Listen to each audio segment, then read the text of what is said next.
Welcome back, everybody, to the Turtle Beach DreamHack All-Stars 2015. We're live from Jönköping, Sweden, and we started the day with 4 teams, and we are now down to 3, with Fnatic unfortunately being eliminated by Navi, continuing their 4th place curse. I mean, I blame this on you guys. You're the one that deemed it a curse, and it happened again. You're the one who keeps talking about it, though. Because you guys mentioned it first. Okay.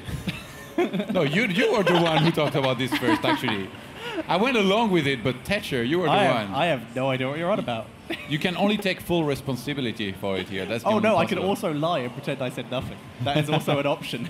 Well, if we're going to be even more specific about it, it's kind of Navi's responsibility, since they were the one that knocked Fnatic out of the tournament. But Thatcher, Fnatic looked so strong earlier in the day when they were up against Liquid. I mean, they even took a game off of Liquid, which was a really big deal, since Liquid often don't even lose one set.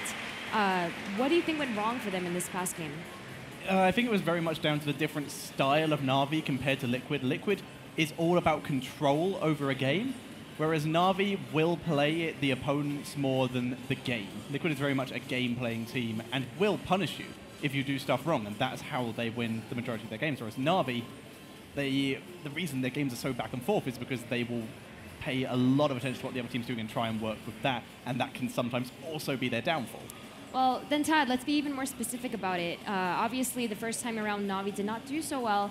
What did they do differently this time? What did they do right that they came back so much stronger and were able to eliminate Fnatic and stay in the tournament?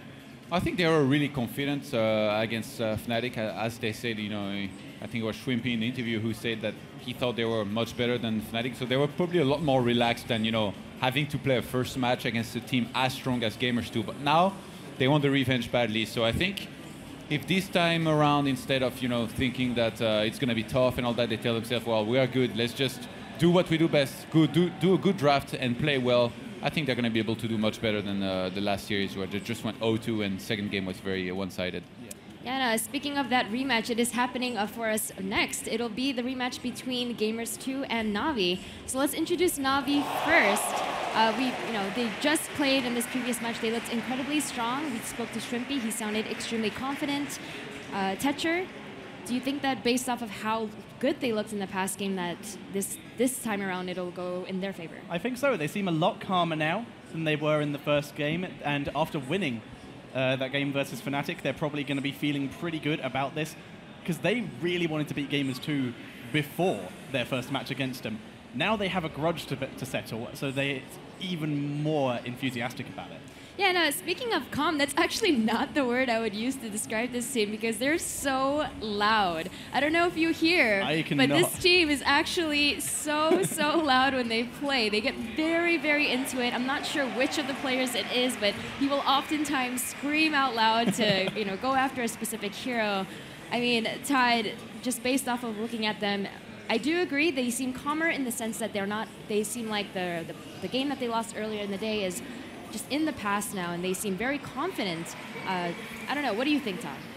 Yeah, I think at this stage in the tournament, like both of these teams, they've played quite a few games here and there, so they actually both played 2 matches so far. So they really got used of the stage as well. They really got used of, having an audience and all that in front of them. So the level of comfort definitely developed from that here as well. And they also got an opportunity, aside from having played against each other, to watch the other team play against somebody else and see how that went. So that's going to be, a lot of information to take in consideration with, in particular, again, the draft.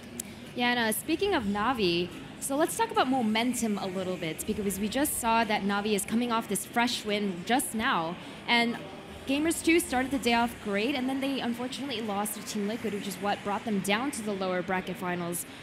Because of that, do you think that Navi has an advantage? Oh my god. Oh my god. Leo from Korea is always catering to that camera. He absolutely loves it. Yeah, Gamers2 really good for that. But momentum could definitely have something to do with it. Like you said, not only did Gamers2 come off loss, they're coming off a break. Whereas Navi, they just finished the game. And when you play online yourself, you play a game of Hero League, and then you go to your next match. Or you play a game in a tournament, and you go to your next match. Taking a break can affects momentum in a lot of ways. And are they passing the glasses down? They absolutely are, and I can't help but feel a stark difference in these two teams and their atmosphere. I mean, you look at Navi and they look very serious. They almost look like they just want to kill this team. They want that revenge so badly, but but looking at Gamers2, I mean, it's quite a little bit of a different atmosphere, Todd. Yeah, I'm actually looking at Navi right now. They look back at the screen and saw this, and they're like, what are these guys? Like, we're going to play against them. What are they doing? Yeah, I mean, it can definitely be an advantage to have this type of mindset where you're just enjoying the game. I believe ADRD said this earlier, that he thinks that that's one of the strengths of his team, that they're able to just have fun with the game, but that at the same time, it can also be a weakness, because sometimes they enjoy the game so much that it'll lead them to trouble. So in this particular case, what do you guys think will happen? Well, go ahead. It's actually funny that you mentioned that, because I'm pretty sure it's true too. I'm pretty sure they've had those games where like they were enjoying themselves a little bit too much, they pushed it a little bit too far, went too deep, got killed, and then probably lost the game. So you need to be careful. I mean, as nice as obviously, you know, we play those games because they are fun too, but sometimes you need to make sure you stay serious up to a minimum, that you don't throw away games. Yeah, so of course it is that time, gentlemen. It is that time where I'm going to force you guys to choose one side or the other. Techer, you have flip-flopped so many times now, it seems your loyalty is easily swayed, but I'm going to make you choose. Is it going to be Navi? Will they be able to get revenge? Or will it be Gamers2? Well, Navi coming off the victory they had is definitely going to help them, but I saw Gamers2 play from games that they didn't look like they should have won back at DreamHack Bucharest. They played really well against Navi earlier, so I'm going to go with Gamers2 for this one. Interesting. And Todd, are you on his side? Oh, he's not. He's shaking his head. No, I'm on his side. Oh, you That's are why on I'm his shaking side. my head. That's why you're shaking your head. I'm teasing too with my... I do think that Gamers2 are still the superior team. I do think that Navi are going to make it closer this time, but I do think that Gamers2, they are supposedly on another level, and they want to get another shot at Team Liquid because they've failed so many times, but they're still going to try so hard. Well, this is do or die time. One team will be eliminated, and only one team will make it to the grand finals to meet Team Liquid. Will Navi be able to get revenge? We'll find out soon.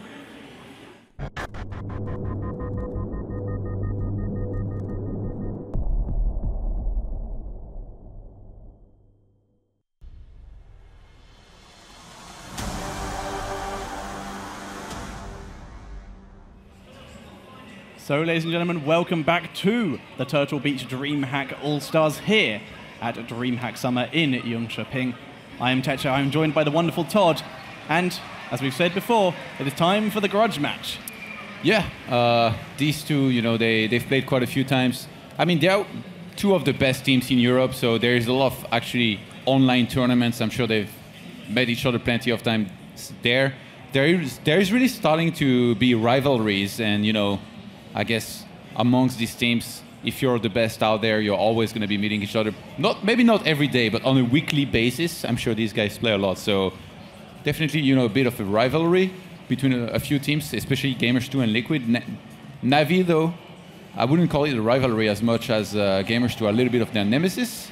I think so. Maybe. Well, after that last match, this is the I think first time Navi have lost a round in a DreamHack tournament, seeing as they went through DreamHack tours without too much problems other than a couple maps against Mad Corps. Yeah. But now, though... There wasn't nearly as much competition there, though, as there was in the previous one that you casted in Bucharest. This is true. But apparently there was enough competition to steal one of the players, so Navi feeling good about that. And the bans happening super quick here. Gamers2 with the first ban, banning out the Muradin once again, targeting Navi there with that Muradin ban. No one seems to like playing it against them, or sorry, having it played against them by Navi, and Navi going to be banning the Sylvanas. Yeah, the one game actually that somebody didn't ban Muradin against Navi, they picked it pretty quickly, and they did really well with it too. Yeah, I think it was Breeze who played it. I believe it was. Always was positioned well, always tanked a lot, had a lot of good stunts. Yeah, it's done a very good job. First pick by Gamers2, the Kael'thas going all for that damage. And Navi responding with the Brightwing, the highest pick in terms of support at the moment, and bringing in the Zeratul very, very quickly. And against the Kael'thas, really nice to pick him off, because it's one of the few ways to deal with him in the late game once he gets Ignite. By the way, so far, this has been one of the quickest drafts I've ever seen. Yes. We're literally like 30 seconds in. Nobody has used any of their bonus, and we already got 2 heroes banned and 3 heroes picked. Well, looks like we may have jinxed it, because we're about to head into the Gamers2 bonus pool. Yeah. But they do get the first picks in terms of warriors. They get 2 picks here, so they can pick up a warrior, they can pick up another assassin, before Navi has the chance to ban any of them. So from there, what are they going to decide to go into? I mean, Navi already picking one support and not having banned any support. They don't need to take their support now just yet. I think, going for the tanks here would make a lot of sense, especially since they already banned Muradin. And so Anubis is going to be the first one. If they pick up Tyrael and go for a double tank comp, then that is going to seriously limit Navi in terms of what they can pick. But they have run the Johanna in the same situation where they've had a load of their warriors either banned or taken away. But didn't really work out for them so much, so they could go double warrior themselves if they wanted to, say, bring in Johanna and the ETC that way. I'll just pick like a really strong hero, because Sylvanas was banned as well, so if you think about it, they already picked Kael'thas. If they pick like either Jaina or Vala, they force the other team into the other one, and then there isn't that many very strong assassins, or at least as strong as the initial ones. Oh, and they go for a support instead with the Malf. I guess I guess they really, maybe they really wanted Malf over it. Like, they didn't want to have to go with Rhaegar because he's more of a burst healer. So it looks like they're going for a more sustained comp, and they just really wanted Malf for it. I think they pick Malf now, basically saying, "Don't you dare pick the Vikings because we already have one of the very good counters." No, really, because they have both the counters. Yeah, if you think about it, imagine if they didn't pick Malf now and then Navi went for the Vikings. Then Gamers2 they pick Malf to counter, but I mean, Vikings are still pretty strong, even though Malf is gonna be a nice hero to have to try and play and counter them. Yeah, they have like both of the main Viking counters, so it's very much deterrent for Navi, which means that Navi may ban it out here just to make sure that Gamers2 don't get it, because they can't really pick it for themselves, and there it is. Yeah, I guess it's pretty good. I didn't even thought of that. Gamers2, reading into this deep, basically saying, "Don't you dare pick the Vikings, they are going to be for us." But Navi understood the trickery here. Yeah, we can't pick them, so neither can you. And they have been very dominating. If we can't have it, nobody will. Yeah, Vikings have been very dominant in most of the games we've seen them in, haven't been very effective. And tank-wise, who's left now? I guess ETC as one of the stronger ones, but ETC, it feels really Johanna, forced. ETC or Johanna, I think, if they're going solo tank, or both of them together, they're going dual tanks, or they'll go for some kind of combination. On Cursed, I think ETC is much better, personally. Yeah, with stage dive, you can soak XP really nicely. But I think that's what they'll go for. It's unlikely. Gamers2 could technically steal one of them away. They could still go for double warrior if Navi doesn't pick them now. But Navi also wants to try and get in a bit earlier with maybe some of the other range picks. If they picked up, say, Vala and Jaina now, it really limits Gamers2 in terms of future damage.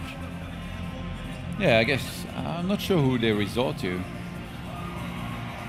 Tyrael has not been shown too much love, by the way. I know, What's happening? Well, it was showed all the love by Gamers2, giving it as the main healer, which was very interesting. That wasn't showing love. That was tarnishing the reputation of that beautiful and strong hero by trying to play an alt build against double hitter. That was actually really bad. I know. But Navi ticking down all of their bonus pool right now before they make a decision. And there we go. There's the Arthas as their warrior. That is very cool. So they could be running that as their solo warrior. It's one of the tankiest and most sustainable warriors, so it can be really good there and can get some engages. I saw all of them practicing it earlier. Some really solid Syndragosas really made a difference in a couple of the fights. So we'll have to see if that happens again. And Navi bringing out the Valor, prioritizing it over the Jaina.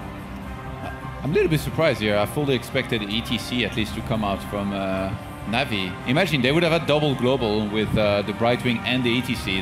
That's a lot of soaking capability to then rejoin their team into fights. But they want to have, I guess, a very strong fighting comp for the tributes. Yeah, I think they're worried about how sustainy the comp of Gamers2 is currently. So with the Malfurion, etc. So throwing in like a Gust of Healing, a Brightwing, and Arthas really brings their own sustainability up, and then it's more down to Zeratul sniping people, because they can actually hold their own in the team fight, as opposed to just losing it because it goes on for too long. Oh, Illidan. Oh, Tassadar maybe last? Gamers2 love their Tassadar. Yeah, I think that's a pretty good choice right now. Extra protection for the Illidan gives him time for the healing from Malfurion to go down. I mean, there is already Brightwing on the other side. Like, you can tell Gamers2, like, they're really getting a little bit cheeky here with this pick, and they must be confident, because usually you don't pick Illidan when there's already a Brightwing. Yeah, unless you are very confident in the amount of protection you can give it. So they will probably go with something extra protection. Abathur, man. That is actually completely open and viable. Abathur or Tassadar, I think, are very likely. And there it is. They left it till last and snuck it in. How do you counter this, like, if you're Navi? With one last pick. More CC. Brightwing, they already have Brightwing. Well, they take Tyrande, they go Tyrande, they take full owl build, and they snipe Abathur. I don't think so. I don't think so. But be funny, but it's not going to happen. Yeah, I actually think Uther might be the correct choice here. Just extra protection, extra maybe Jaina to have like some insane burst, or so that when he comes forward, they actually can kill him. Johanna, for a similar reason of just sustain and just lock him down for a couple seconds. I don't think Johanna would be good. I think Jaina, like, they need burst. Yeah, I think so. Like, they don't have enough with just Brightwing. Brightwing can polymorph. And Arthas is actually very good against Illidan as well, with the slow from his maybe as Modan to try and land some basketballs on Abathur. Rather than Owls, man. He's all about these basketballs on fire. Very possible. Or dunk on that Abathur. Or the Sergeant Hammer. And just take the looping ult, 'cause it's going to take about 3 of it to kill him. So and just hope he doesn't move. But they have plenty of options now. Second Warrior. ATC would actually be okay, but it's going to be the Jaina. Yeah. More burst. We did a pretty good job with this draft, man. We did. Just a lot. When I hear a funny story, when I was starting out Heroes, and I played a lot of Hammer, I actually thought that going for the missile ultimates was better when you are behind, because then you could just use it on the lane, and then over time you'd kill the keeps. Yeah. It is a free... It's basically... That heroic is basically you don't have a decent heroic for 10 levels, and then you get a free wave clear every couple seconds. Yeah, but then on level 20, that's when it's really good. That's the wave clear, and eventually if you can live that long... You clear waves, and then you kill the keeps and stuff. There were some games where it did good, but overall, Napalm is just so much better on Hammer. Yeah, you can control areas so much. It's excellent. It's amazing in terms of its pushing potential, which is why it is a bit more popular at the moment. Gamers2, I think they're probably pretty happy with their draft here, whereas it almost feels like as if Navi, they really didn't see the Abathur coming here. Yeah, I think they were sort of led into it here. So it's going to be very interesting to see how Navi react to this and play against it. And this is something that Gamers2, their Abathur has been very respected for a long time, and we saw it banned out a couple times here, or at least the composition not really work with it, and they finally managed to sneak it through. ADRD is really good on Abathur. He is. He's very good on Abathur. We'll have to see if that makes a difference. Right now, all the players are in Hero Select, so they are readying up. So we will very soon be getting into the game. We're just seeing them, last of them, get their headphones on so that they are prepared, finishing up whatever parts of their post-draft conversation that they need to do about strategy. The thing about ADRD on Abathur also is he mixes in really well talents depending on what team they're playing against. The last I saw him play Abathur, he was playing with a little bit of a backdoor siege build, but he still got the good talents to really help Illidan with the symbiote. Yeah. Like on level 4, you're going to boost up the attack speed, and that Illidan might be a happy one if he's able to kind of do well early on. It's the question of whether Arthas and Jaina and Brightwing can really lock him down without the protection that he gets from the rest of his team. We are on the loading screen right now. It is going to be the Cursed Hollow. We've seen it before. Grab the tributes, curse your enemies, and reduce their minions' health to 1, and their buildings will no longer fire back. So you have to defend very, very hard. We are loaded into the map. So, ladies and gentlemen, on the left-hand side, apparently, it is the blue team, and it's going to be Navi playing the Zeratul. It is going to be Schwimpy playing the Brightwing. It is Splendor playing the Jaina. It is going to be Eternal. The Valor is being played by JPL, and first appearance in this tournament, it is the Arthas being played by Breeze. And On the right-hand side, it is the red team. It is going to be Gamers2. And playing the Abathur, also a first appearance in this tournament, it is going to be ADRD. Playing the Illidan, not a first appearance, it is going to be Yuva. Playing the Anubarak, it is going to be Shihu. Playing the Malfurion, it is Leo from Korea. And finishing up the comp, it is going to be Nika playing the Kael'thas. Oh man, I can't wait for this fight to see how well the Illidan's going to be able to do. It almost feels as if Illidan either does super well or it just dies and does nothing. Which will it be though? Yeah, it's all gonna be about the reactions, and we're once again seeing Vala going for the Hungering Arrow Health, so she's gonna be. It's a good disengage build to get away from Illidan's or Zeratul's, so that's why they are going for it. We have a quick pause. We'll be getting back into that as soon as possible.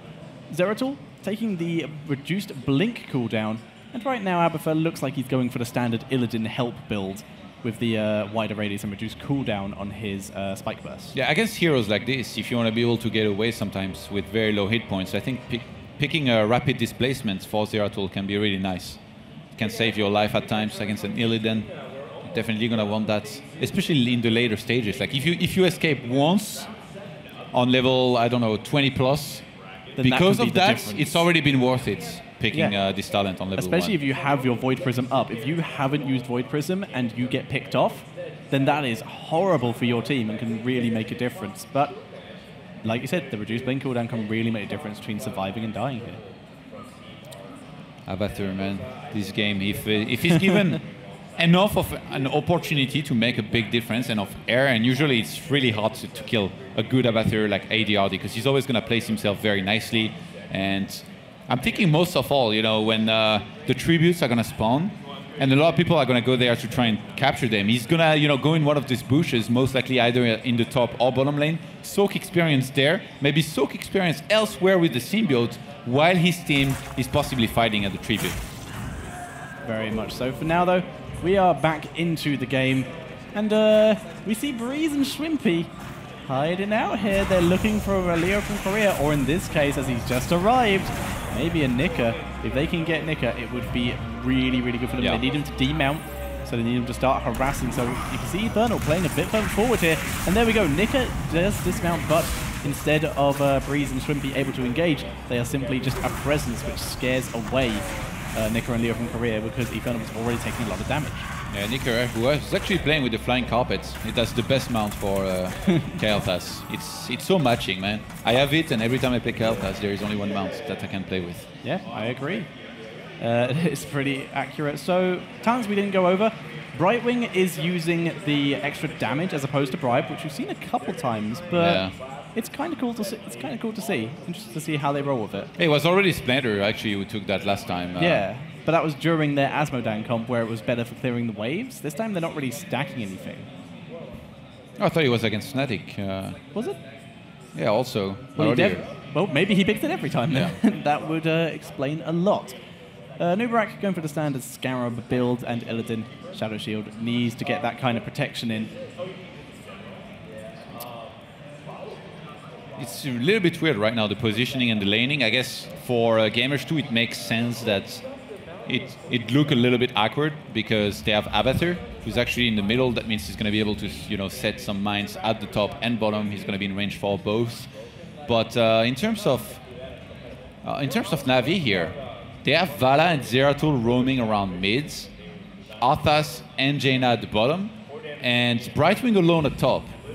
Which, I mean, Brightwing alone makes sense because then he's going to be able to portal to anybody very quickly. I wonder actually how much commitment we're going to see from the Zeratul to try and go for some snipes on the Abathur later on. I would like to see the commitment. It's definitely one of my personal joys in this game, hunting Abathurs as either Zeratul or Nova. From level 7 onwards is usually when you go for that. Yeah, when you have a focused attack and follow through.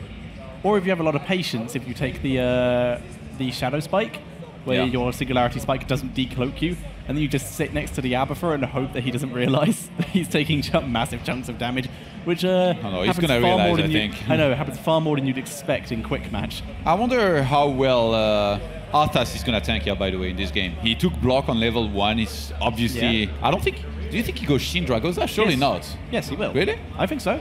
It's their engage. They don't have much engage other than that.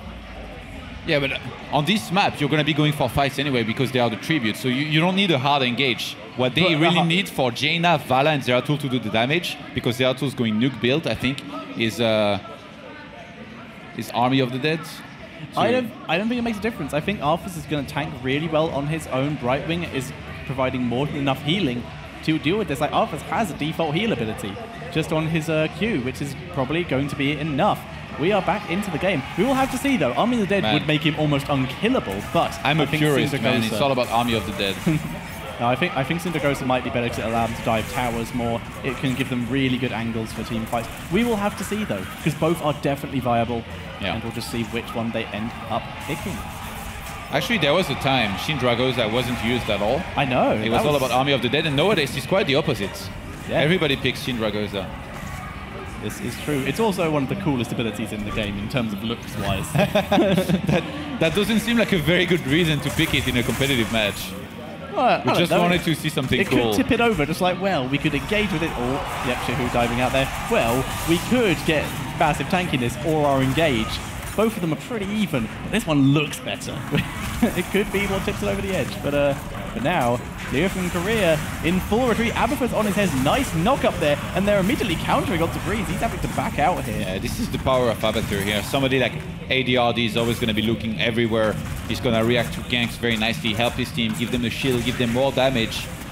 And I think no surprise here. On level 4, he took the Adrenal Overloads, which is going to give 25% increased attack speed here for the Illidan. Going to be fantastic here for him. Yeah, Illidan's going to have a field day, especially when it gets to a bit later and he has his heroic. For now, though, Gamers2 taking control of this tribute area. Root coming down from Malfurion there to try and delay it, and it does get Shrimpy and reveals him. And that might be enough. Hungering Arrow does not land from Valor. And Gamers2 wow. Tribute. Yuva chasing down JPL, and he goes down as well. The team with the Abathur is the one getting the tribute, the first tribute here. Usually it's the opposite. It is definitely usually the opposite, but it just didn't work out that way because a couple of the members of Navi had low health. Valor didn't land her interrupt with the Hungering Arrow. It was just short on range. And that did not work out for them at all. Gamers2, though, seizing their advantage, going back to lanes, just soaking XP. By the way, Zeratul on level 4 went for focused attack. I thought this was going to be a pure nuke build. No, it's nowadays pretty much only the auto attack build on Zeratul with focused attack and follow through. But I would have thought he would have gone with maybe Seasoned Marksman. We see a lot of people taking that, but people like the Rapid Displacement as well, because like you said, it's better survivability, and Seasoned Marksman doesn't add too much, so you have to roam really heavily to make it worth. I'm going to keep a very close eye on the Zeratul here, actually, because I really wonder if he's going to start hunting down that Abathur here momentarily. Well, actually just tunneled here in the middle. Well, he'll be taking follow through at this level, and that might be the level he wants to do it, because he'll just get a huge amount of bursts. He keeps running into Abathur mines, though. Just keep revealing him, they are everywhere. Yeah, just waiting for him. I remember this one game where I was a Zeratul, actually, against ADRD's Abathur, and he picked a lot of talents buffing the mines, and he put them everywhere on the map. And everywhere I was walking, I was losing more and more hit points. He was just, and I kept on TPing home without even meeting anybody. Yeah, Gamers2. Once again, taking control. Shrimpy is here. Oh, gets moon fired. Well done, Leo. And that's going to be tribute number 2 for Gamers2 here. Navi not really able to put up a fight in that. ADRD, who tunneled at bottom, is now soaking there. Yeah, just throwing out Symbiote and actually moving himself forward so he doesn't have to use the Symbiote too much, just so he can soak the XP and maybe help his team if need be. Splendor at top needs to not get too cheeky. Joey here, so I'm going to go at the Symbiote and was about to chase. It's funny how Anubarak became this one hero too that can clear an easy camp very easily. Yeah, like back with the Beatles, man. Yeah, and this is actually the clip we just saw there of Illidan. Also, Arthas also doing the mercenary camp. He was also one of the ones back in the day when he had ridiculous self-healing who could solo a mercenary camp with Abathur really, really early on. Nowadays, needs a bit of help for it. Kel'Thas is ambushed at the bottom. I think if... Oh yeah, look at this Symbiote used. They're going to be very patient too. They go for it. Where's the knock-up? There's too many minions in the way. The Flame Strike comes down. It comes the nuke. The knock-up does land. And the follow-up from Anubarak, and they're able to take down. Great move. Very, very patient. But now Arthas is going to try to go for the punishment. Oh, JPL. Arthas gets so much time. Oh, Arthas is pushing forward. They're trying to get Shihu, and they get him with the help of Shwimpy. Breeze once again having to back up though as Kael'thas has dealt a huge amount of damage. And while that was happening, Gamers2 grabbed another tribute. Yeah, that sneaky Leo here. He got the tribute, and now they're gonna have the curse with an earlier level 10. Can they get a lot of XP from it though? But right now, they're a bit busy clearing waves. Bot lane is pushing for them, but there's no one in Whoa! He actually used ultimate at the bottom here. Oh, ADRD is chasing with his ultimate. Oh, he's trying to kill Shwimpy. Shwimpy having to blink away here, almost getting him. He's going back in, but the monstrosity will not survive this time. He actually scared me so much because he summoned the evolved monstrosity right in front of Zeratul. That's why I said, whoa. And I thought for a second that he was Abathur himself who had tunneled. So I was a little bit confused. Oh dear. But for now though, Gamers2 making the most of it. Gonna try and take down Jada here. And it looks like they're gonna do it. Oh, I thought the Illidan's fighting against 2. Yeah, diving in pretty deep. He's going after Splendor. He's got Abathur on his head. Splendor blink healing to a minion to survive. Breeze is slowing him with his E there, and that is enough to force Yuba to get out. And Splendor with the blink heal to a minion. Really nice, keeping himself alive. But that's not going to stop Gamers2 at least taking that middle fort, giving themselves a very nice lead here. They've been playing very well this game. Yeah, pretty nice curse here. They got a lot of XP here out of it. Oh, Breeze, nice route, but Breeze doesn't look like he's going to get out there. He gets taken down in the top lane, very outnumbered. Oh, ADRD is just so good at map awareness. Zeratul was walking in the middle of the map. ADRD used Symbiote, revealed him, tells him basically, I know where you are. Zeratul's headed for me to try and snipe him. He tunnels bottom. It's just so hard. You have to go all the way around to finally reach that Abathur here. But as level 13 will close on in, he's going to have to be more and more careful because Wormhole definitely is going to allow for more possibility from the Zeratul to finally snipe the Abathur. Blink, push all the buttons, get all the auto attacks. Oh, they're going to contest that. Out. They are. Gamers2 coming in. Phoenix for the zoning, but that's just going to kill off Void the Prism. boss. Nice Void Prism, and that is Navi taking the boss, but they need to either get a really good fight here or disengage. The root does not land, and the Infernal gets caught away from his team. Wow. It was really far out of position here, and and they didn't time the root in time with the Void Prism ending, so they were all the old Gamers2 were immune to it anyway. Yeah, the Holding Blast was much too early, by the way, by the Arthas. That totally missed. Yeah, and while all this is happening, while they are clearing this bot, Abathur is apparently soloing a minion camp, a mercenary camp with his symbiote. There was a single one left, so I guess he can go for it by himself. Yeah, and he also had a monstrosity split pushing top lane. Oh no, he has to melee it. Oh, Zeratul's closing in. Oh, Zeratul. How does he know? Zeratul do it. It's so low. Blink, Zera. Blink. Get him. He's going to kill him. So low. He has to. He has to now. Get him. There we go. ADRD is on the run. He's trying to micro, but it's not going to be enough. Finally. He gets taken down finally by the Zeratul. Zeratul blinked in. He might have been able to steal the camp as well. They're chasing him hard. Okay, now he's going to be able to get away. He has rapid displacement. He should be fine. And now we see the advantage of taking it in this particular scenario. But talent advantage for at least the last couple seconds has been in favor of Gamers2, but now Navi evening it up with the level 13 talents of their own, just in time for this next tribute. Maybe their first tribute here for Navi. Haven't been able to get a single one here just yet. Zeratul was spotted, ADRD respawns, should be tunneling here somewhere momentarily, unless he has to use Symbiote before. And hey, he does just that on the Illidan here. They need to stop it. Shwimpy is in the back, and there is the Syndragosa and the Strafe. Strafe gets immediately interrupted and trapped inside the Phoenix. Malf is getting burst in the background by Breeze and Shwimpy. Shwimpy, though, is very low. Illidan diving very hard onto Splendor and JPL, while there's another fight on the other side. And looks like JPL will go down, but at the same time, we lose Kael'thas in the back. Shihu, it also looks like he may bite the dust, but he is able to get away. But now it is Yuva and Shihu. Both teams have a really low player. Zeratul blinks out. Oh my god. So close! Zeratul has 45 HP. He is regenning, but Illidan is not done. He wants to find him. He wants to kill him. He's going the right way, and he gets him with the dash. And at the same time, though, Navi finally pick up their first tribute. Yeah, and wow, that was pretty insane here with the chase. Zeratul in this game, it's so funny. It's almost as if he's not invisible. They see him all the time. They always know where he is. He's not really able to have a big impact, other than for that one snipe on Abathur earlier. Yeah, he does leave a shimmer on the map, but he's not been able to get any good angles in this place. And like you said, it's been very difficult for him to do too much. Illidan, though, very, very aggressive with the dive, diving onto the assassin and the support, and then going after Illidan, going after Zeratul. Yeah, it was funny actually. It was kind of like saying, I'm going for your assassins. But then the rest of Navi was basically saying, well, we're going for yours. And then in the end, once the assassins are out. All the backline died and all of the front lines lived, which is not how it should be. But now though, Gamers2 just taking their boss, which they are fine to do. There's not much contention possibility out of Navi. They're just regrouping after respawning and getting Splendor. ready for the next tribute. Shaiku's going around Splendor. Oh, yes he is. He's thinking about it. Splendor has revealed himself. Yeah, they're going for it. They're going for it. He's very near to his keep, so he can get out there, but there's no minions for him to blink heal to. The knockup does not land. Needs to blink heal to a minion, and he does. Dodges the flame strike and gets out just in time. Navi, though, not even going to try and contest this tribute, but they need to defend the boss, so they need to come up that way anyway. For now, though, they're just pushing mid. Maybe they went a bit too early here. I do think they should have been able to get a kill here, but not going to be able to in the end. One tribute to one, 16 to about level 16, so still very equal game.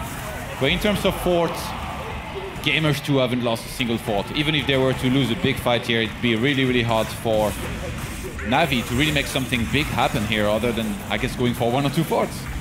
So still in a good position here, Gamers2. Oh wow, and that extended radius on the route from Malfurion really making a difference, really good for zoning.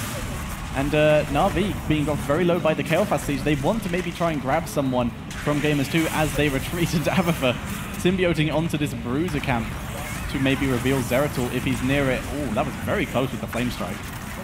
Yeah, Abathur went really like full support for Illidan this game in terms of talents.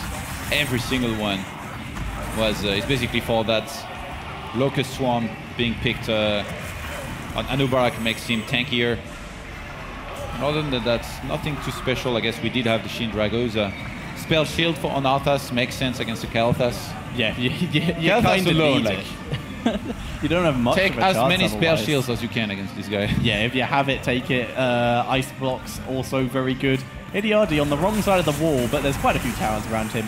He should be fine for at least a while until Zeratul can actually get out of his base. Gamers2 though, just taking all the mercenaries they can on the map. Bottom boss is up. And that they may try to roll in and steal from Navi, but currently with all Navi alive, it would be a very risky move. Yeah, ADRD is actually at times like moving very far out on the map, but never really seems to get caught. The thing is, if you're a Zeratul here going to hunt an Abathur, it's very, very risky business. If you meet anybody, then you're exposing yourself to maybe getting killed and then putting your team in a very, very bad position. And I mean, you're not even sure you're gonna find him or kill him, so a lot of the time you're going to see those Zeratuls not even bother. And I think Shrimpy here, he clearly understands that. He knows that the best thing he can do is, I guess, have some good fights, some good Void Prison, place himself well, use his nukes. Been really good in the background, just wiping out Kael'thas quite a few times here. Next tribute has spawned, and Navi probably need to fight this one, seeing as it will be the second curse of the game if Gamers2 can get it. Yeah, actually, looks like Navi. They were going there a little bit slowly, almost as if they were hesitating here for a second. But right now, they're gonna have to react quickly. Brightwing spotting in. JBL is so low thanks to that Kael'thas 16. Root does land onto Illidan, but he just doesn't care. He just re-channels again. And Navi just being zoned and chased away here by Kael'thas. I thought Breeze might actually interrupt with Shin Dragoza. I thought he might as well. Overkill. But with the curse here, Gamers2, they're just going to move in there, get another keep quite easily. This is looking really bad for Navi at the moment. They're trying their best to defend, but they can't get an answer. There's the Syndragosa though. They're looking for it now, but the slow is almost worn off already, and Shiku is already disengaging with the burrow out. Wow, 3-man. They're really worried about the fight, to be honest. Every time they come forward here, they pull on right back. Now they have no... looks like they're going for it, though. No Roots land, but Shrimpy getting a lot of damage, and he accidentally wormholes back into the Phoenix. But it looks like they're looking for the fight now. Void Prism onto a Nubarak, but the Flame Strike catches all of the members of Navi. They're having to back up, and Breeze goes down. Not tanky enough, apparently. Flame Strike and the Illidan Metamorphosis hit so many members of Navi. It is just Shrimpy and JPL left alive, and Gamers2 are going to try and dive onto the core and end it here. Shwimpy just doing as much damage as he can. JPL, they're both trying to do anything to stop this, but Shwimpy gets taken down by the Flame Strike. It is now 4 versus 1 on this core, and it's going down so quickly, and it's GG! Gamers2 taking game number 1 of this series. Very well played by them, and now the pressure is really on to Navi. They have now lost 3 games in a row versus Gamers2, and that's going to be so hard to deal with. And I think we're probably going to see Abathur banned next map. Yeah, that would make a lot of sense. Then again, I guess it depends on the map. It is Dragon. Yeah, and ADRD is just so good with Abathur. It makes it look basically imbalanced, you know, in a way. There's a reason it was banned against him pretty much every game in the last DreamHack. And then it comes here, it got let through on a map that it could work on, and he used it so well. That Illidan almost never died. He was all over the place with XP and harassment. Really well played there. Yeah, fantastic play here from Gamers2 once again against Navi, who just seems to struggle a lot against them. Again, in this game. It was decently close, I guess, you know. They got cursed the first time, but defended nicely. It was equal in experience, but when you lose 3/4 and you have killed none, even if you're able to win a big fight, like I said, what are you going to be able to do, really? Take a few forts and then equalize the game. It doesn't really matter, so... Yeah, it's very difficult for Navi to make up these kind of deficits, and this is what we keep seeing. If Gamers2 seem to be able to get ahead at the start, then it's very, very difficult to deal with them. But in the games where Navi has been ahead at the start, or the one game they were ahead at the start, they unfortunately weren't able to take it, and now there's huge amount of pressure on. But if they can get ahead at the start and keep it going throughout the rest of the game, they may be able to bring it back in this series. That's the challenge, man. It's 2 in a row, and the last 2 maps are Dragon and Terra. And Terra is a map that we saw Liquid and Gamers2 go a very long distance on. Yeah, but even before Terror, second map is Dragon. Remember what Rimpy said on the desk here? He said that on Dragon Shy, they know that Gamers2 are most likely better than them, so... Yeah, it's going to be very interesting to see what they do about this. Right now, they're just preparing for the draft. Need to get it up as soon as possible, because right now, Navi, just talking about the last game, talking about everything that happened, just trying to get everything prepared, because this is their last chance. They need to win 2 in a row now to have that chance of playing against Team Liquid in the finals. They have no more buffer. They seem really confident in general, like not just, you know, draft-wise and in how they look, but generally speaking, even in how they are playing the game. Like they don't really try to, you know, force fights. They don't need to. They just play calm and collected. I guess few games of heroes here. Gamers2. Yeah, Gamers2 are just here to play the game. They're not here for the tournament at all. Just like, oh, heroes is fun. We can't be bothered to match make, so we're going to play in your tournament. But they do look like, they always look like they're having fun. Yeah, and I guess they haven't pushed the fun far enough just yet to throw any games. Luckily for them. Yeah, very, very true. For now, though, draft lobby is being set up. We'll be joining into that second week, and the game lobby is already up, so we'll be prepared very, very quickly. And yeah, I think Dragon Shy is definitely a map that we could see Abathur banned on. He can make it work. Yeah, I mean ADRD doesn't really matter the map. I think what's the worst map for Abathur is Tomb of the Spider Queen, right? I'm pretty sure he picked it and make it work if he had to. He'd find a way. He would go full mine build and just place them all around the turning point. Place them around the boss and protect the team while they do it. Literally the throw pit. You enter it and he puts mines all around the exit, so when you come out, you all die. They wanted to go pay and they lost 25 gems to mines. Okay, we're pushing this a little bit far. We are, but it's more than likely we will see some kind of respect from Navi. They do get the first ban. Let's see if it is going to be the Abathur ban. Yeah, probably, at least definitely thinking to some extent about it. The thing is, I don't think that they consider Abathur a thing that they can't counter ever, that they would have to ban it. Yeah. But ADRD is just so good at it that I wouldn't hold it against them if they just banned it and said, well, let's try to play against something else. But Gamers2, they're not a one-trick pony, man. They can play a lot of different compositions. They can play with the Vikings. They can literally play with anything. Yeah, Navi starting off with the Zeratul ban. And this may mean that they're thinking about going in for something Illidan of their own. Because I was going to suggest another ban they could go for is Illidan. Because then they have less of Abathur to worry about. Because he'll only usually be paired with a melee assassin like Illidan or Zeratul or Kerrigan. So if they limit those options, they may be able to prevent Gamers2 from picking it while still getting one of those themselves. I'm sad we haven't seen that more Kerrigan. And by more, I mean a single time. No, I would love to see some more Kerrigan. Especially on maps like this where you have like, you know, bushes between lanes, you can do a lot of rotations. Yeah, no, it can do well at times. It's really hard to play though. It takes some serious experience with her. Because my Kerrigan, let me tell you, I go in, I die, and even if I land my combo, it doesn't do anything. Sylvanas, by the way, definitely one of those heroes with Allstars that's picked very early on in the drafts, but that's not always banned. Right now, Gamers2 maybe thinking about this sort of standard ban, or maybe trying to ban specifically here for Navi, in case they're thinking about Vikings, because they did play the Vikings. Okay, no, they go for the Sylvanas. Yeah, and this is one of the first times that we haven't seen Navi had, this is I think the second time ever, that we haven't seen Navi had the Muradin banned out right at the start there, which is very interesting, considering how it's been going. But they're not going for it first. Instead, going to be bringing out the Kael'thas, getting that huge damage potential in and denying it away from Gamers2, because it caused them a lot of trouble last game. Yeah, Kael'thas is doing really good right now in the current meta. It's just picked so much. It's funny though that it's not really banned that much.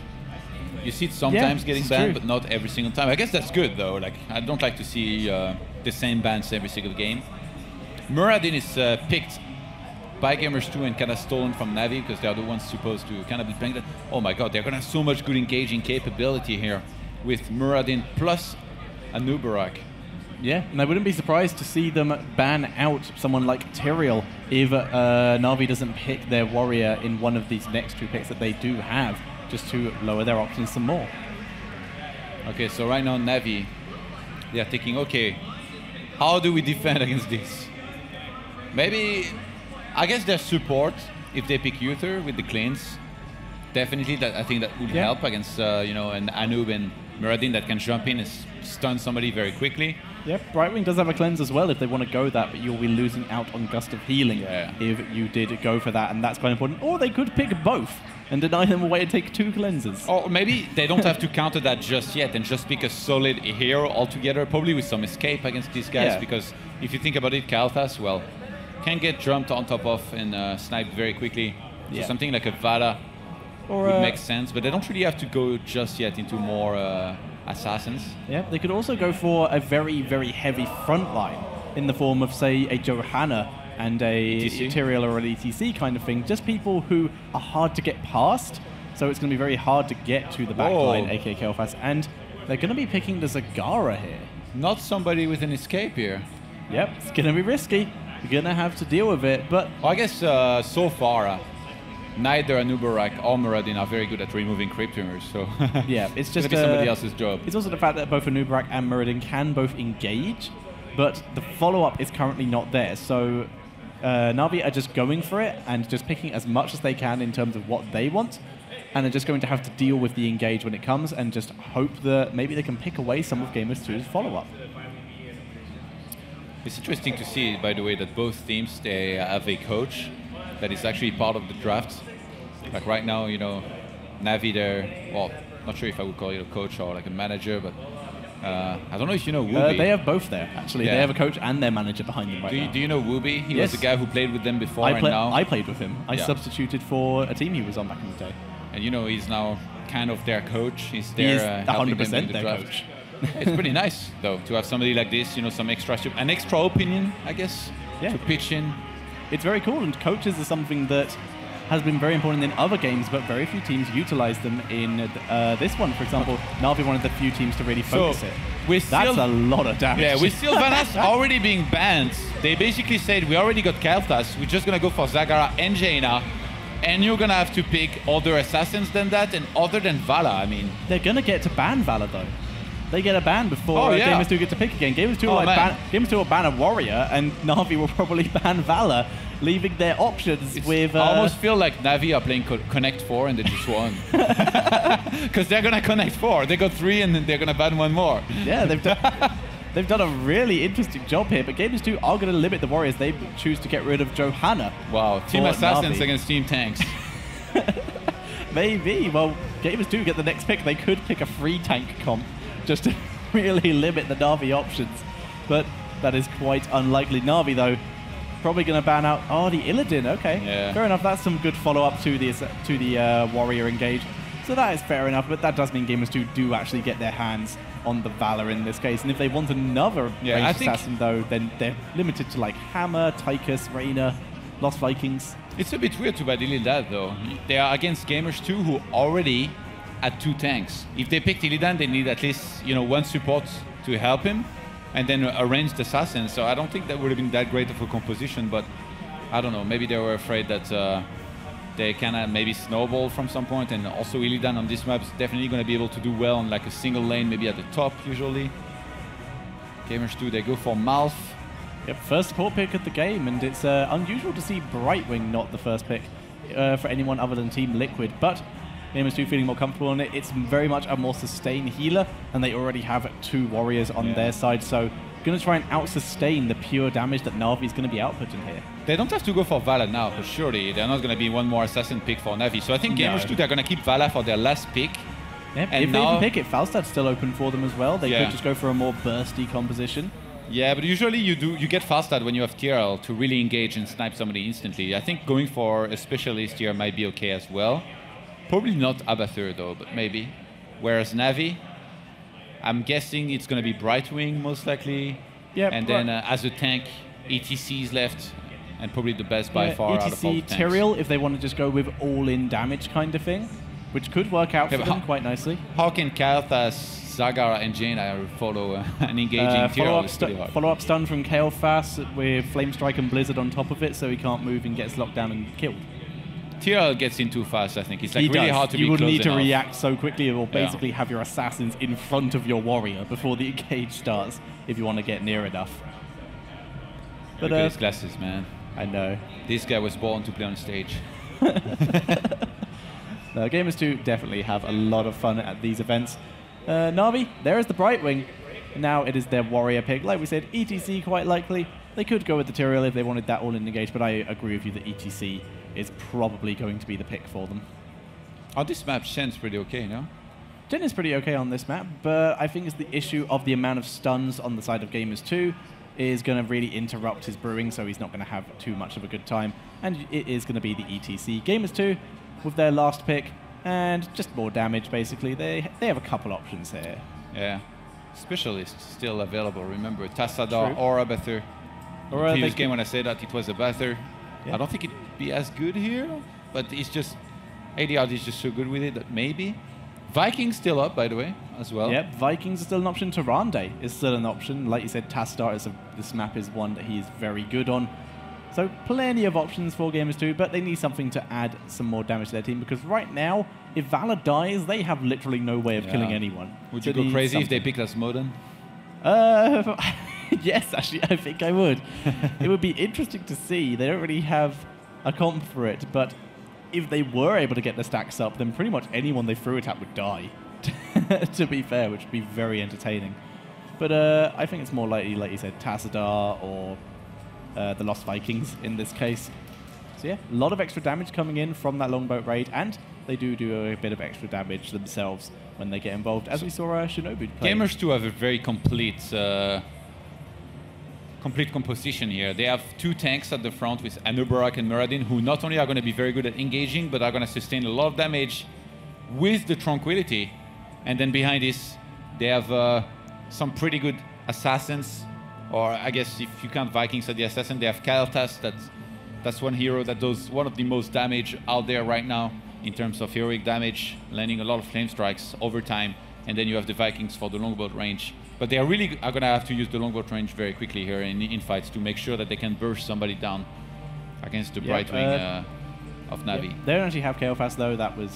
That's just they haven't switched in the lobby yet. Oh yeah. Kael'thas is over on the side of Navi where they have. Vala, then. Yeah, Kael'thas is over on the side of Navi where they stole all of the high burst assassins, and they're going to see what they can go with. Like if they can land, Navi can land a Devouring Maw into Blizzard Flame Strike, then it could be over. It could absolutely be over depending on who's in that Devouring Maw. You have a very naughty mind, Thatcher. Already thinking about these things. The Wombo. I like my Wombo combos. They are a lot of fun. For now, though, we are loading into game number 2. It is going to be on the Dragonshire. We've seen this map before. Shrine in the top and the bottom lane. The dragon statue in the middle. Control both shrines to channel on the dragon, capture him, and use him to destroy your enemies. So, ladies and gentlemen, spawning on the left-hand side, it is the blue team spamming all their abilities. It is Navi.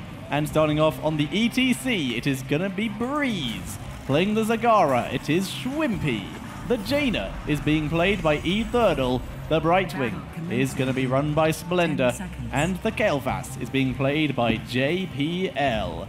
And on the right-hand side, it is the red team of Gamers2 starting off on the Lost Vikings. It is going to be ADRD. Playing the Malfurion, it is Leo from Korea.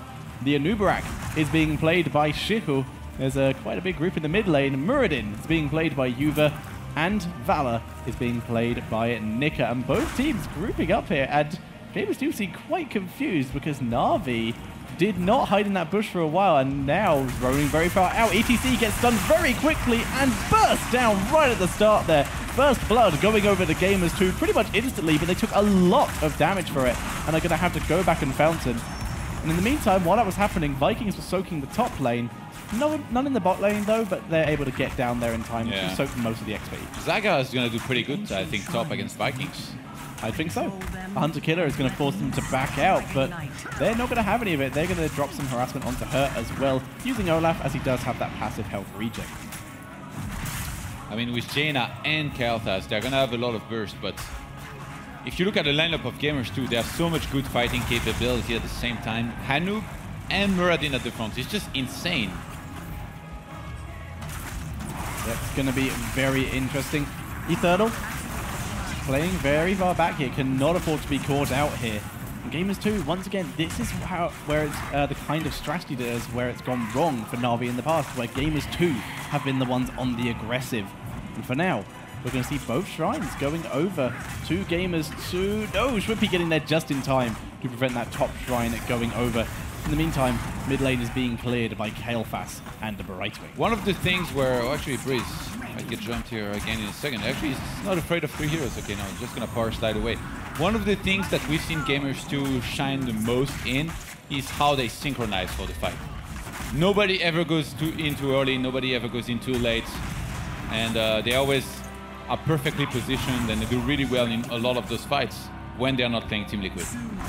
Yeah, it is very interesting to see them play like that. The Dragon Knight is denied, thanks to Jaina in the bottom lane taking that shrine. For now, though, Gamers2 just continuing to roam as a team, like we said before. And Splendor actually running the bribe for like the first time. He usually has been taking the damage so far. Yeah, it's nice. On this map, you know, if you can steal your opponent's CZ camp, you're going to deny some lane pressure and pushing power by them. Shaiku might be able to get the dragon here. He gets it pretty easily. 2 minutes in, already Gamers2 achieving that. That's pretty nice. Yeah, 2-minute Dragon Knight, and Yuva actually able to survive pretty much the full engage from Navi there. Able to jump his way out of there with a living bomb on him, but able to keep himself alive. And Shifu taking a lot of damage here. He's getting burst down pretty quickly, but with Nika and Yuva here, they were able to take down both of the towers in the mid lane, and that is the minimum you can get from a Dragon Knight, I would say. Oh, Breeze at the bottom. It's funny to see an ETC just getting hunted down on his lane all the time. Like, he has to be on point, he has to be really careful, because I guess Gamers2, you know, they have the burst and they have the stuns to really take him out very quickly if he's not careful, just like that one time when they first blooded him early on. Yeah, very true. Schwimpy taking a bit of damage here, thanks to the spin to win from the Vikings. And for now, build-wise, we're not really seeing anything out of the ordinary. Muradin's going for the hammer build as opposed to the thunderclap build, but the hammer build is still very viable, can do some really nice damage when they get to sieging at a later stage. Yeah. Let's see the amount of bribes that we got here. He's at 39, so momentarily here, we are going to see Splendor headed at the bottom. Most likely, usually you want to try and steal the siege camp of your opponents. But that can be risky. You always have to look at the minimap a lot. And look, he's even going to go around on the left-hand side here, around the hard camp. You do not want to get called out, so these players taking the safe route, really working out for them. Breeze being chased very nice, but yeah, very nice dodge there, but being chased very hard. The Duke's in deep. And Splendor is just gonna, oh, he bribes their own ZZ camp, and he's gonna get it on time before Leo can contest here. Yeah, Leo and Shehu, they wanted it, but he was just in time to get those bribes off. Eternal and Breeze taking a lot of damage here in this bottom lane, but are still able to hold it off. Zagara, on the other hand, in the top lane, having a little bit of Viking trouble, being chased out of lane for about the 4th time now, but able to do a lot of damage to BYOC in the meantime. BYOC may be forced to go B. Oh, Breeze in the middle, getting caught a little bit here. He was chasing Joey, he's gonna go down. Yeah, and Splendor is gonna be the next one they engage upon. The root pops. The root does not land. He's able to bounce it on the way past. Body blocked by Eternal, but he's gonna use the time to turn around. Shehu being dropped very low, gets knocked up. But not enough members of Navi here to follow up on it. And the Giants at the bottom are doing some nice pushing here. They're going to have to be defended here by Gamers2. Meanwhile, at the top, Zagara is still battling against the Vikings. Sadiard is doing pretty all right with them. Yeah, he's playing very, very well. And for now, just once again, using Olaf to chase Shrimpy away here. Both shrines in favor of Gamers2 at the moment, but currently Kael'thas is the only person in the mid lane, so we're not likely to see anything. And bot lane now going over to Navi. No full bit of build here, by the way, by Anubarak. And I think it's okay to do that, to, I guess, improve here a little bit his impale against a team like this with a lot of squishes, because if you can disable them even for like 1 second, might make a big difference here in the fight. And the extra slow from the bed of barbs that we can see there, very, very interesting, and could probably make the difference between someone just stopping a Dragon Knight and escaping in this case. And for now, JPL is going to be on the latter end of that and not escaping. I feel like we've seen way too much of that, by the way, this tournament. JPL getting caught at times when it really shouldn't be happening like this. Quite possibly. It's the life of an assassin, but maybe couple too many times. Leo from Korea gonna be grabbing the Dragon Knight, and that will be the first one of the second one of the game. Sorry, and he's gonna push down this fort. They have a couple minions and beetles here, which should tank a lot of the keep and allow this fort to go down very quickly. Yeah, it's really this dragon, man, this Dragon Knight's really gonna help in doing a lot of damage here. It's actually the support player here who picked it. Usually, ideally, you want either the tank or the melee assassin to pick it. And in this case, since they have 2 tanks, one of them. But having the support in there, they're not going to have any healing available. But they were level 10 so much earlier that they don't care. They actually go in. Yeah. Oh, they're really missing. Breeze has the mosh pit here. This could be the moment, but he's already so low, having to retreat here. But the rest of Navi able to pick up most of Gamers2 here. And this is why you don't put a support in the dragon. Yeah, now once this Dragon ends as well, he's going to have no way out. Dragon Knight so low, he's just able to get behind his wall in time. If Navi had chased them, may have been able to get him, but they don't want to dive some towers. Just from Korea at max health. Imagine if Anubarak or Muradin was in that dragon. Or one of the Vikings. Yeah, even one of the Vikings. Leo would have been able to use Tranquility, and he would have healed his entire team. Nobody would have died. But it was just a situation of he was the only one near, and it's been so hard for them to take a Dragon Knight. Vikings, though, getting chased down here, but the rest of Gamers2 have arrived, and that will force Navi to back up.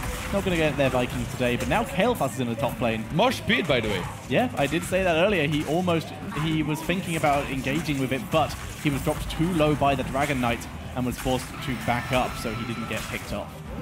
I guess Vala had already taken Strafe, so there is only, I guess, Muradin and Anubarak that can interrupt. And if he can catch them inside, then I guess it's the dream. Yeah, it could go really, really well for him, and it might be the difference between Navi winning or losing team fights. If they can get a good mosh pit off, then that's going to be superb. We're going to see Nicky using his Strafe here to help them kill off this Bruiser camp quicker. I guess Strafe does come back decently quick. Yep, it's a pretty low cooldown, like and this is a very dangerous camp to take, so picking it off quickly is probably going to work very much in their favor. For now, though, Navi are playing pretty far back. They didn't have anything to worry about, but better safe than sorry. Double Burning Rage, by the way, by Anubarak and Muradin on level 13 here. Yeah, this is true, which is... I actually didn't mention that last game, but there was a couple times where Zeratul was revealed by Anubarak's Burning Rage as he just ran too close to him, which was pretty funny. But for now, no stealthers, so we don't have to worry about that. Level 13 has been hit by Navi, so they are getting their abilities now. Once again, Flamethrower on the Kael'thas getting very close to that level 16 point where he can really get some work done. And you mentioned the Burning Rages. Both those heroes have the potential for Spell Shield, do they not? Yeah. I think that might have been a better choice, but there we go. Third Dragon Knight of the game going over the Gamers2. This time it is a Viking taking it. And they're going to push down the mid lane again. The Burning Rage, I think it means they want to go deep, but I don't know. Like maybe they're underestimating. Maybe they're having a little bit too much fun, as they talked about earlier. Maybe. We will have to see. For now, though, they're playing pretty far back. Don't want to get caught out by too much damage. And the Fire/Minions is doing a pretty good job of killing off those towers in the middle lane. They're going to rotate down to the bot lane. They were going after Brightwing, but she is already gone. And instead, it's going to take this bottom fort. Navi are here, though. They're looking to just try and get some harass. The Vikings, there's still two of them in the top lane soaking throughout all of this. Jaina went for improved dice block. I guess because there is Muradin and Anub at the front. Really trying to go for hard engages like this. Yeah, definitely need any kind of protection you can. We'll more than likely see some or most of them. Some or most of them take Bolt of the Storm at level 20 so that they can survive, if they even get that far. It's funny, ADRD is like, he's been at the top the entire game, just like soaking XP and having fun pushing the lane. He's actually going to take down the Moonwell here. Oh, are they going to fight for this? Oh, they're going to contest it. Splendor, why did you bribe in front of them? Yeah, bribes it, and now Navi have to back out of it. Shrimpy dropped low, but Blink Heal from Splendor is able to deal with that. They're going to be able to kill off this Siege Giant camp before it actually attacks their minions or anything else. So not too bad there, but the fact that they gave away another Mercenary camp, really not good for them. Level 16, very close for Gamers2 right now. Yeah, they're going to go for the top 40 here, maybe try and catch somebody. JPL, not again, run, man. JPL. He's far enough back for the moment. Needs to be careful. Nice jump by the Vikings there to dodge the Flame Strike, and this fort playing with fire, literally. I am giving Todd a very disapproving look right now for those of you listening, right? Come on, man, it's Team Bad Puns, it's a classic. Team Bad Puns is the best team, quite honestly. Oh, they're going to try to catch them actually at the bottom. They're roaming down, going to try and get Breeze, but Breeze with the instant face melt to force them away. Very nice. Look at Splendor at bottom. He's hiding in a corner of the map. Brightwing, what are you doing? He's hanging around there. I think he just wanted to not get caught. Now going to boost his way back to his team. And for now, Navi, once again, on the back foot, but once they hit their level 16s, we're going to see a lot of damage potential. They can steal their Knights. The Knights are about to spawn in 8 seconds here, so they could steal that really easily. Actually, I think if Navi picked up on the fact that the Vikings are almost never there and they are far away, they might actually engage into Gamers2. But the thing is, when you're one talent down, it's just so risky to go for an engagement like that. Yeah, it's going to be very, very risky indeed. Level 16 talents for Gamers2, double blood for blood, the Stone Form from Muradin, the extra radius on the root from Malfurion, and the Norse Force coming in for the Vikings. Right now, with the level 16, they can finally fight, and it's Gamers2 who are going to be taking it to Navi here. Here we go with the big fights. Not looking good for JPL. He goes down to the Strafe in the back. Strafe doing so much damage, it finally runs out. It was Jua and Shiku, though, in the Devouring Maw, and that slowed down the engage for a bit, but the Ice Log is only delaying the inevitable for Jada. She goes down as well. And Gamers2 taking another very decisive fight post-16. Navi not able to get the good angle there. Yeah, that double blood for blood here did a lot. As actually Muradin picked Stone Form here. Yeah, it's good survivability. He does not have a blood for blood option, so just giving himself that little bit of tankiness. We can see it. How does the Muradin with Avatar and Stoneform ever die? Seriously.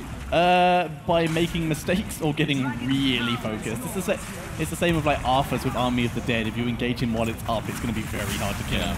And wow, he also has the stacked hammer. So much siege damage coming out. Splendor is trying to deny the top shrine here, but not too late. Quick enough. ADRD grabs to the Dragon Knights in the middle of the map as the rest of his team is at the bottom. Oh my god, that's the flame strike. They're going to try to catch Shaiku here. He does manage to tunnel out of there though, but now they have another lane to defend. There is a Dragon Knight in their mid lane, and they are going to deal with it, which means that Gamers2 can continue pushing this bot lane basically unperturbed. And there's very little that Navi can do about this. They have to focus down this Dragon Knight, and they will kill it off very quickly, actually. And that's going to force the rest of Gamers2 to back out. They do not get either of the keeps. 5 kills to 3.25. Navi to win, they need like a good mosh pit or something. But so far, have we even seen a single decent mosh pit? Have we even seen a mosh pit? No, we haven't. We haven't seen a single mosh pit at all yet. It's like not even tried. Well, he's tried, but he's not got a good angle. He needs to get both warriors in to have a chance. And Gamers2 have been very efficient at keeping those two split up. Or maybe be a little bit patient about it and wait until they've used their stunts already and then try to catch literally anybody. But that's the thing. Breeze only needs one. He only needs one good mosh pit to turn it around. And wow, good engage onto the Vikings here, but nice jump to avoid the flame strike. They are going to be able to escape though. And Eric, very, very low. There is a Mutilus chasing him. Breeze running into Yuva. Yuva jumping away. Nice stun there to allow him to escape. Take the flame strike, but he's mirrored in. He will regen all that back. ADRD is regrouping with the Vikings. I think they're going to go for a fight here. They're looking for it. Breeze is in the front, looking for any kind of group. There's a Volvo in the back there, coming in from behind. And there's the burrow charge onto Jaina, but she's separated from her team. EDC goes in. There's the mosh pit. Gets so many members. It gets interrupted in the end, though. Nika able to take down the Brightwing and the Jaina. There goes ETC. Just Schwimpy to go, and he goes down as well. Full team wipe by Gamers2, and they're going to go and take several keeps. Or maybe even the game with those timers here on 40. Maybe the game 30 seconds. Yeah, about 30 to 40 seconds. I think they can just kill that keep, get in there, and they're going for that keep is so low. That is probably over. Then we'll have to see. There's the GG. Navi believe it's over, and this does mean that Gamers2 will be moving on to play Team Liquid in the grand final. Look at them. They're just sitting back, right-clicked on the core, just letting that finish off. Super well played by them. They have their second chance, their second ever DreamHack finals. Very hyped for them. Yeah, they can be happy. Definitely a good performance here, making it to the finals twice. This time they might even win the whole thing, man. Maybe. They have their chance now. They've seen Liquid play against a lot of teams. They saw Fnatic take a game off Liquid. Maybe they can learn something from that. And now is definitely their chance to try and get their revenge and get their DreamHack title. Or will Team Liquid able to retain it? Be the first team to win 2 DreamHacks. There's a lot of pressure on this next match, but Gamers2, they have their chance now, and that's what they needed. Yeah, Navi with some pretty tough games against Gamers2, going 0-4. And in the end, nothing really went their way in some of those games, really. Yeah, didn't really work out for them, unfortunately. For now, we're going to head to a very quick break. When we come back, we will have a winner's interview with a player from Gamers2. And after that, we'll be setting up for the grand final. Don't go anywhere.